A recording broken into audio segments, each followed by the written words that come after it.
Baik Bapak Ibu dan dikasih Tuhan, kita akan belajar firman Tuhan yang terambil dari kitab Kejadian pasal 32 dari ayat 22 sampai ayat 32. Kita akan baca secara bergantian. Saya akan baca ayat-ayat yang bernomor genap, Bapak Ibu Saudara, ayat-ayat yang bernomor ganjil. Ya Bapak Ibu yang terkasih juga bisa lihat di depan, ya, di screen di depan. Baik, kita mulai. Pergumulan Yakub dengan Allah. Pada malam itu Yakub bangun dan dia membawa kedua istrinya, kedua budaknya perempuan dan ke-11 anaknya dan menyeberang di tempat penyeberangan sungai Yabok.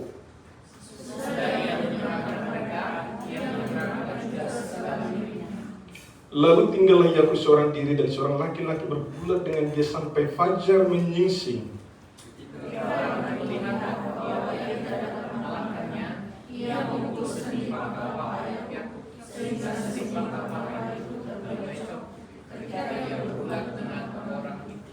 Lalu kata orang itu, biarkanlah aku pergi karena fajar telah menyingsing. Sahut Yakub, aku tidak akan membiarkan engkau pergi jika engkau tidak memberkati aku.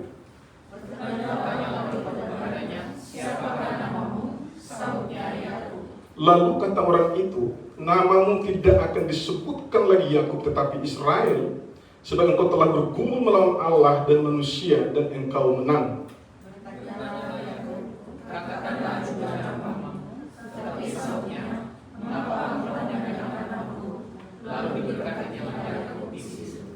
Yakub menamai tempat itu Peniel sebab katanya, aku telah melihat Allah berhadapan muka tetapi nyawaku tertolong.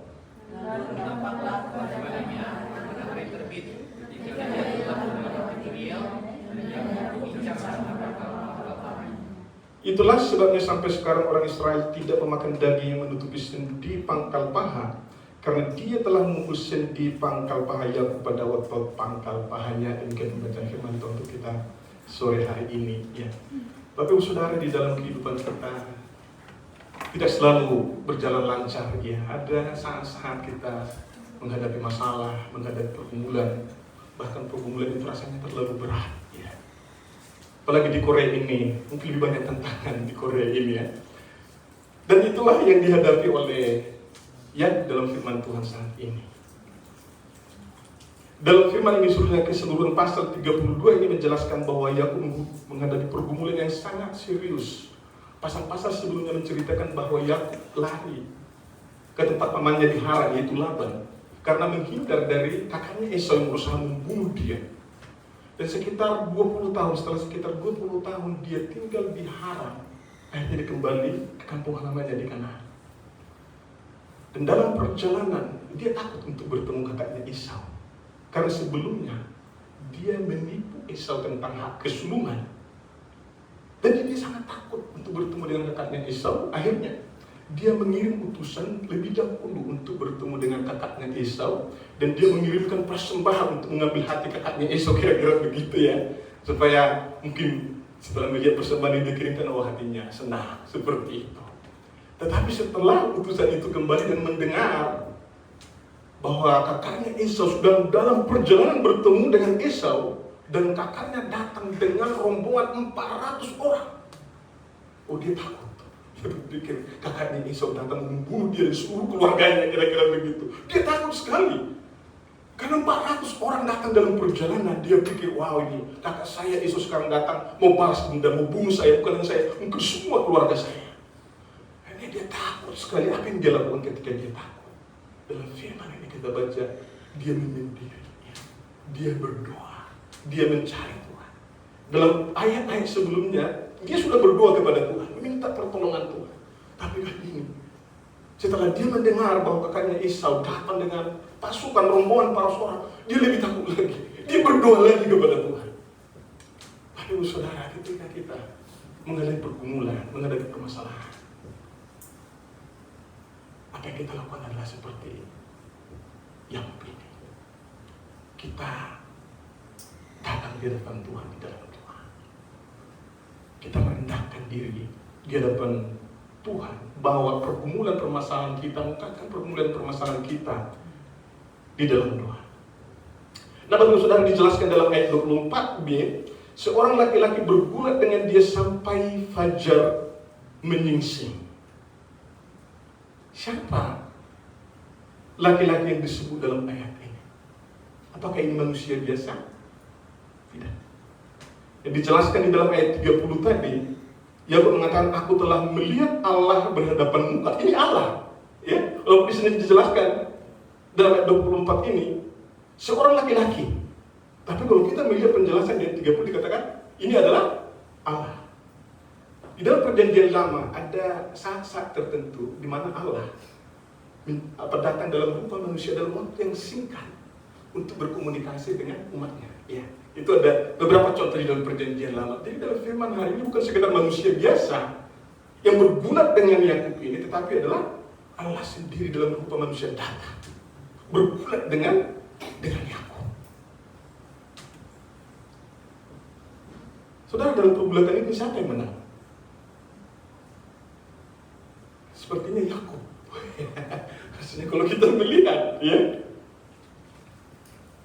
Tetapi bagaimana mungkin ya, maksud dalam pergulatan yang pakai kekuatan sendiri, bagaimana mungkin aku menang melawan Allah, ya kira-kira begitu.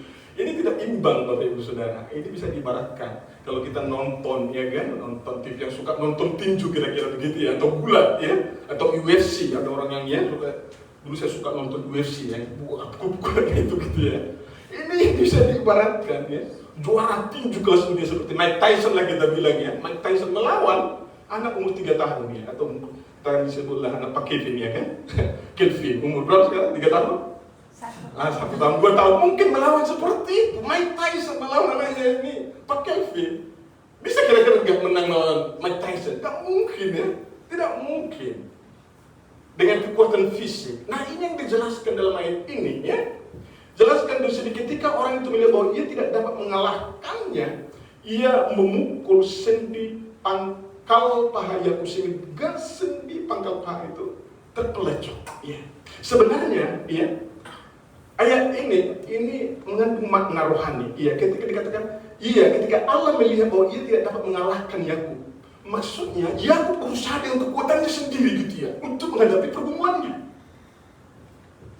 Tuhan ini, Allah ini, Yakub ini mengakui gitu, datang kepada Tuhan ya, dengan jujur meminta belas kasihan. Tuhan itu yang Tuhan mau, tetapi sekarang Yakub ini dia dengan kekuatannya gitu, kira-kira gitu. Itu makna rohaninya di sini, berusaha terus gitu ya untuk menghadapi masalahnya. Akhirnya apa yang Tuhan lakukan? Dia pukul pangkal paha Yakub. Sebenarnya dia di sini dipakai pukul, tapi ada terjemahan bahasa Inggris yang lain dia tidak pakai pukul. Dia menyentuh pangkal paha Yakub. Tidak perlu pukul gitu ya. Disentuh, atau dalam bahasa Inggrisnya touch. Di-touch.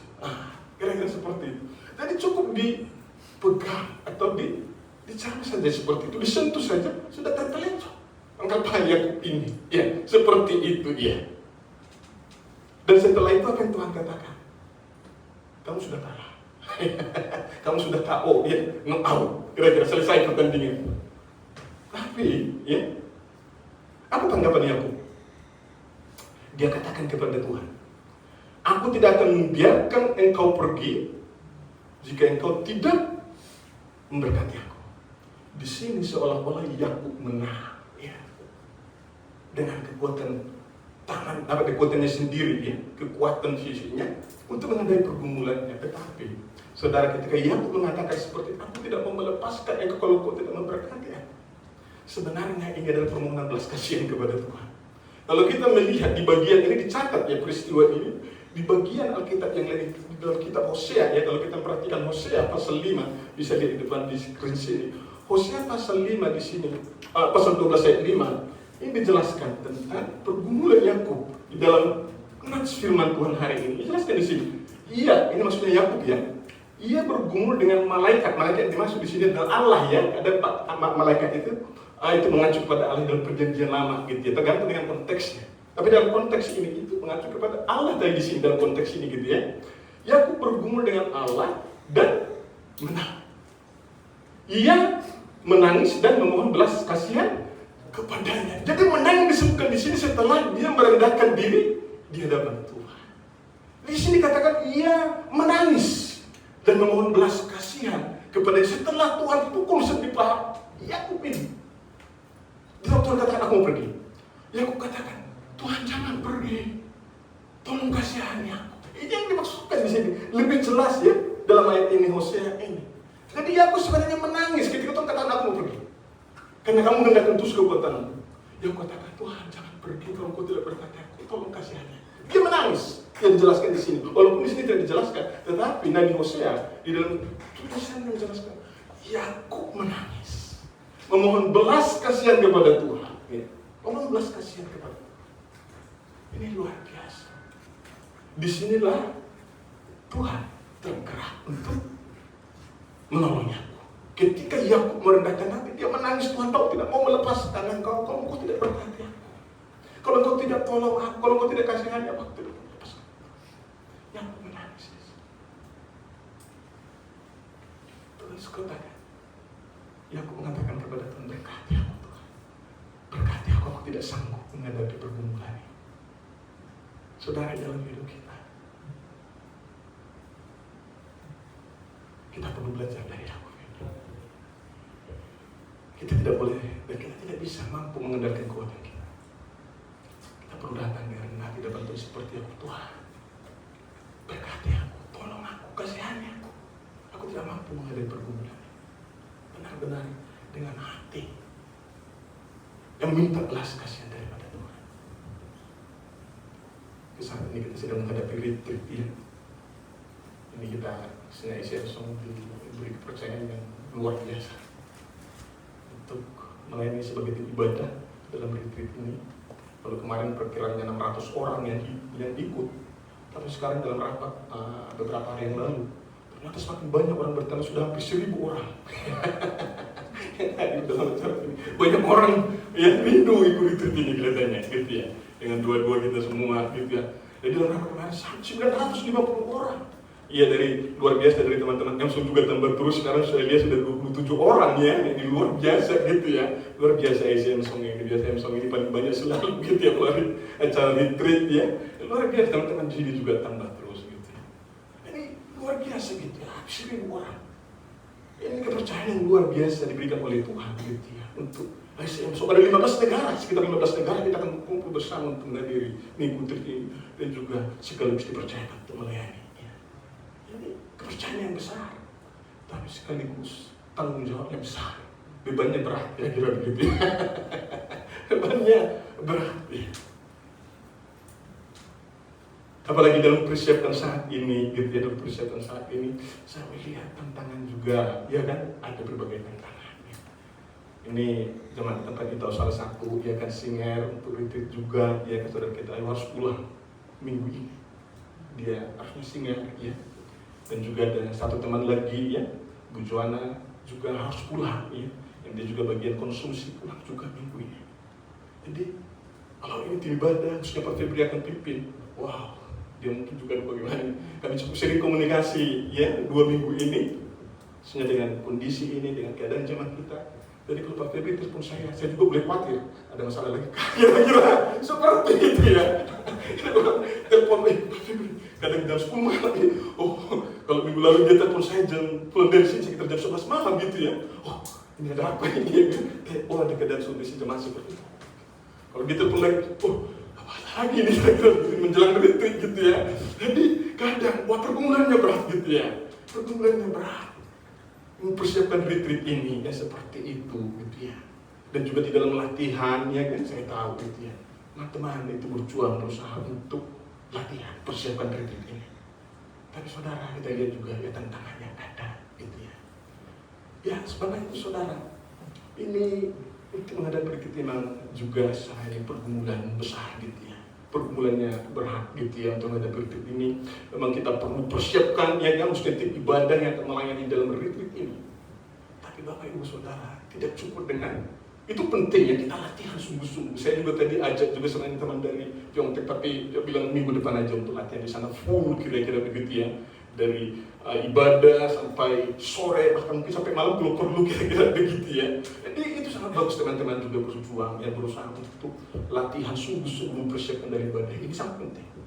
Tetapi Bapak Ibu Saudara, doa juga tidak kalah penting. Itu sangat penting kita mempersiapkan untuk retreat ini dengan doa. Unuri semua, para pelayan unuri semua berdoa dan puasa untuk retreat. Kami semua dijadwal untuk puasa juga gitu ya, dan giliran masing-masing untuk puasa untuk retreat ini.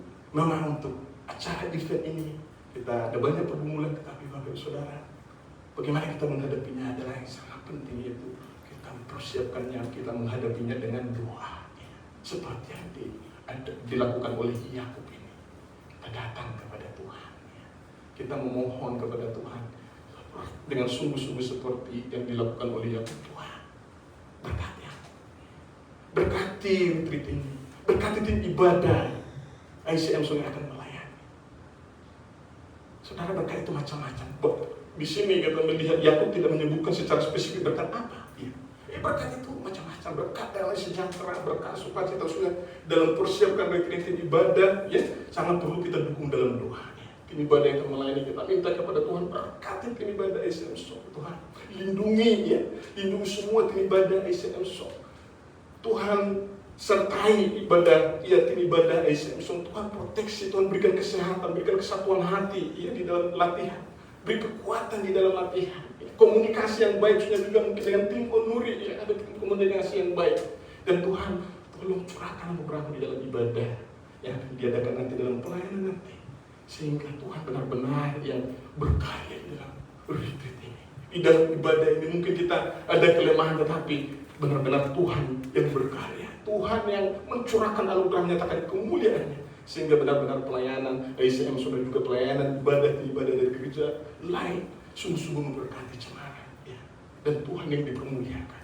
Jadi benar-benar kita membutuhkan berkat Tuhan dalam retreat ini, seperti yang dilakukan oleh Yakub. Kita berdoa sungguh-sungguh memohon belas kasih Tuhan dalam doa kita sehari-hari. Saya mendorong Bapak Saudara jemaat ICM dikasih Tuhan di tempat ini, Tuhan sudah percayakan ICM tim ibadah untuk melayani dia di dalam event yang sangat besar ini gitu ya. Saudara, kita tidak mengandalkan kepada skill kita ya. Kita latihan itu penting, tetapi kita mengandalkan Tuhan dalam retreat ini. Kita memohon belas kasihan Tuhan dalam grup ini. Dalam doa pribadi saya mengajak Bapak Saudara ambil waktu setiap hari berdoa untuk retreat ini ya. Supaya Tuhan memproteksi, Tuhan berkati latihan yang ada, Tuhan melindungi, Tuhan berikan kesehatan, kekuatan, dan Tuhan memberkati tim pelayanan nanti, khususnya ICM yang akan melayani di sana gitu ya. Hadirat Tuhan nyata, Tuhan dimuliakan, setiap orang nanti menyembah, mereka sungguh-sungguh tertuju kepada Tuhan. Ini doa kita Bapak Ibu Saudara. Jadi saya mengajak Bapak Ibu Saudara ambil waktu, kita ambil waktu, masih ada waktu sekitar mungkin 10 hari lagi. Saya ajak kita semua, setiap kita, baik jemaat yang dikasih Tuhan di tempat ini, kita dukung tim ibadah, kita dukung di dalam doa. Seperti yang dilakukan Yakub ini Tuhan. Hanya Tuhan ya, yang berkarya dalam retreat Tuhan, berkat dalam persiapan, berkat juga di dalam pelayanan di acara retreat nanti.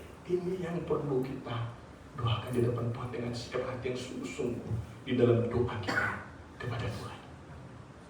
Saudara, kita melihat dalam firman Tuhan hari ini, itu yang menjadi perkumpulan Yakub, dan itu dikatakan dia menang ketika dia merendahkan hati.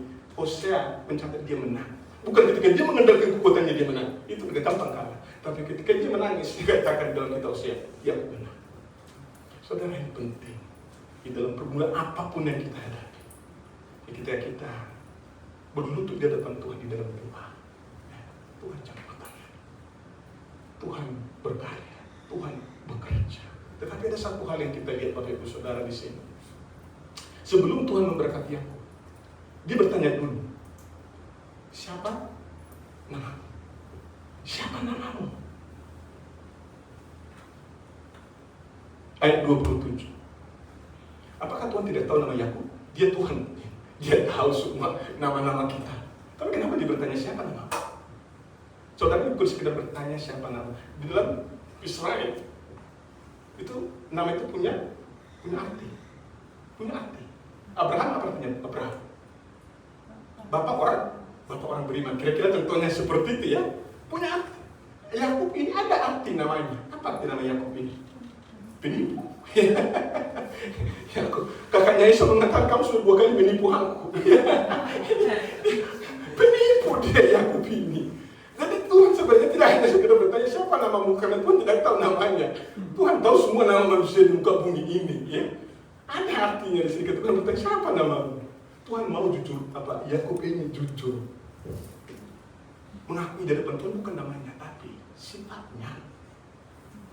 Jadi kita melihat Yakub ini, dia mengaku, aku Yakub. Artinya bukan sekedar nama, dia mengaku, sifatku seperti ini Tuhan. Aku penipu. Ini penting. Sebelum Tuhan memberkati Yakub, dia mau Yakub menyadari siapa dirinya. Yakub mau jujur di hadapan Tuhan, mau mengakui karakternya di hadapan Tuhan. Karena bagi Tuhan ini lebih penting. Ini lebih penting daripada berkat yang Tuhan berikan. Ya. Hatinya harus dibentuk dulu. Sifatnya itu harus diubah dulu. Makanya kita melihat sebelum Tuhan berkati Yakub, dia tanya dulu siapa namamu. Yakub ini perlu mengaku di hadapan Tuhan dengan jujur sifatnya, karakternya yang penipu itu tadi. Dan Tuhan ingin dia diubahkan. Ya. Makanya Tuhan katakan setelah Yakub mengaku, ini bukan sekedar ini ya, maksudnya nama saya bukan. Ada makna rohani di sini. Makanya setelah Yakub dengan jujur mengaku namanya di depan Tuhan, Tuhan di sini mengubah namanya menjadi Israel. Israel itu salah satu artinya bisa menang dengan Allah, menang bersama dengan Allah. Ya. Oh, dia jadi pemenang dari seorang penipu. Tuhan bahkan dia menjadi seorang pemenang bersama dengan Allah. Oh, luar biasa. Ini Bapak Saudara yang Tuhan mau. Kalau kita melihat di dalam Matius pasal 5 ayat 3, dalam khotbah di bukit, itu adalah ada 8 ucapan bahagia. Ya. Salah satunya yang pertama dari 8 ucapan bahagia Yesus katakan apa? Kita baca bersama-sama 2-3. Berbahagialah orang yang miskin di hadapan Allah, karena mereka lah yang mempunyai kerajaan surga. Bapak Saudara, ketika Yesus mengatakan berbahagia orang yang miskin, ini bukan berarti miskin secara materi, bukan itu maksud Tuhan di sini, gitu ya. Miskin di hadapan Allah, bukan miskin secara materi. Dalam bahasa Inggrisnya poor in spirit. Artinya apa? Miskin dalam roh. Apa itu? Seperti apa itu miskin dalam roh? Miskin dalam roh itu artinya Tuhan, sifat-sifatku ini banyak yang buruk ya. Iri hati, misalnya aku iri hati ya. Sifatku ini dengki, sifatku egois, sifatku mudah marah, sifatku suka menjelekkan orang lain, menggosip orang lain, sifatku suka menghakimi. Ya. Itu kira-kira begitu yang dimaksud oleh Yesus di sini. Berbahagialah orang yang miskin di hadapan Allah. Artinya apa? Dia mengakui dengan jujur sifat-sifatnya di hadapan Tuhan. Tuhan, ini sifat-sifatku. Aduh, tolong lihat sifatku ini sangat buruk Tuhan. Ya. Sifat-sifatku ini sangat jelek. Aku pura-pura, aku munafik. Orang melihat sepertinya wow, sepertinya kudus ya. Tapi sebenarnya Tuhan, kalau saya sendiri kudis kira-kira begitu. Jujur di hadapan Tuhan, Bapak Ibu Saudara. Ini yang Tuhan mau. Ini yang Tuhan mau. Dan Yesus katakan berbahagialah kamu kalau kamu punya sifat seperti ini. Wow, luar biasa Bapak Saudara. Yesus katakan berkatnya luar biasa. Mereka yang punya apa? Kerajaan Allah yang berbicara tentang apa? Damai sejahtera, sukacita juga gitu ya. Damai sejahtera, sukacita. Jadi kalau kamu jujur di hadapan Tuhan dengan sikap dan kamu mohon belas kasihan Tuhan untuk mengubah hatimu, oh Yesus katakan kamu orang berbahagia. Kamu orang berbahagia. Akhirnya Tuhan mau Bapak Ibu Saudara. Hati kita ini dibentuk. Makanya pujian kita naikkan tadi sebelum firman itu luar biasa. Tuhan apa? Bentuk hatiku. Bentuk hatiku seperti emas murni. Seperti emas murni. Serupa gambar. Wow, senang sekali kalau doa kita seperti ini. Tuhan senang sekali dan Dia akan jawab, pasti jawab. Itu prosesnya perlu gitu ya. Tapi juga perlu dari kita. Kerjasama dengan Tuhan, kita mengakui kelemahan kita mengakui sifat-sifat yang kita yang kotor di hadapan Tuhan ya. Karakter kita yang buruk di hadapan Tuhan, kita mengakui di hadapan Tuhan. Kita merendahkan hati di hadapan Tuhan dan kita minta Tuhan tolong ubahkan. Tolong ubah. Ini bukan hanya doa sekali ya sudah selesai. Ini bisa kita doakan setiap hari. Dan Tuhan senang dengan doa seperti ini. Karena apa? Kalau kita sudah dibentuk serupa gambar Tuhan, artinya apa? Kita menghasilkan 9 buah roh kudus. Galatia 5 ayat 23. Dan kita apa? Kita bisa mencerminkan, memancarkan kasih Kristus kepada orang-orang di sekitar kita. Kita menjadi orang yang sabar dulu cepat marah, ya kan kira-kira. Tapi Tuhan bentuk kita, ya. Akhirnya kita menjadi orang yang sabar. Kita menjadi orang yang bersuka cita, kita baik ya kepada orang lain, kita bisa menguasai diri ya. Ini Tuhan senang sekali. Karena apa? Kita bisa memancarkan kasih-Nya kepada orang lain. Kita bisa menjadi berkat. Orang lain bisa melihat Tuhan melalui kehidupan kita, Bapak Ibu Saudara. Melalui kehidupan kita, karakter Tuhan terpancar. Ini luar biasa. Pujian kita naikkan dari luar biasa. Dan itu biarlah itu juga menjadi doa kita, bukan hanya sekali dalam ibadah minggu atau pas kita jadi. Kalau Bapak Ibu Saudara bisa berdoa seperti ini setiap hari, khususnya dengan karakter, bergumul dengan karakter, oh Tuhan senang. Dan Dia akan memproses Bapak Ibu Saudara supaya bisa dibentuk serupa kepada Dia. Mungkin Tuhan akan izinkan berbagai masalah situasi yang sulit supaya membentuk Bapak Ibu Saudara, membentuk kita. Supaya kita boleh, ya, seperti emas yang murni. Emas itu kalau mau jadi murni kan itu melalui perapian ya. Melalui perapian. Gak ada emas langsung murni, gak ada kan. Itu harus melalui proses perapian, pemurnian itu. Api ya. Dalam kehidupan kita Kristen, orang Kristen, api itu berbicara tentang apa? Ya, tantangan hidup, ya, masalah-masalah di dalam kehidupan kita. Tuhan izinkan untuk apa? Memproses karakter kita.